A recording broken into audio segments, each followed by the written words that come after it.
J'ai entendu une émission qui était consacrée à la sortie d'un ouvrage qui s'appelait L'enfant dans la nature. Dans cette émission sur France Inter, Moïna Fauché de la Vigne expliquait effectivement toute la problématique des enfants qui restaient à l'intérieur, puisque c'est à peu près dans 40% des familles qui ont un enfant. L'enfant n'a aucun contact avec l'extérieur de la semaine.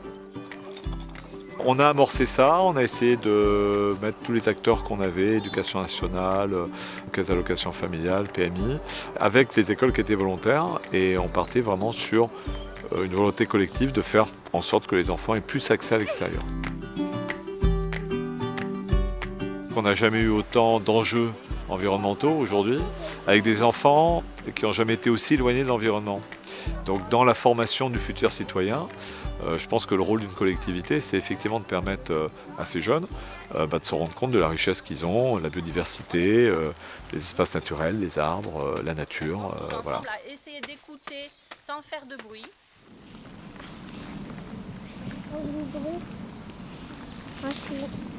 On essaye donc de remettre en contact le plus possible les enfants avec la nature, dans un but qu'ils la connaissent, qu'ils l'aiment et qu'ils puissent la protéger. Cette école a été une des premières à sortir et dans le temps scolaire et dans le temps périscolaire sur Polastron. Ça fait un effet boule de neige sur le territoire parce qu'au début ça a commencé avec 3 écoles et qu'au final maintenant on est à 19 classes.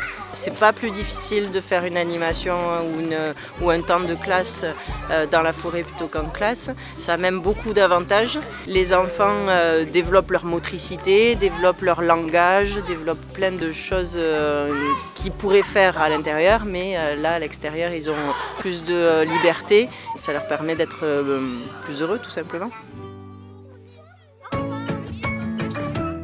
Quand on passe plusieurs heures en forêt, on ne va pas se retenir jusqu'au retour en classe.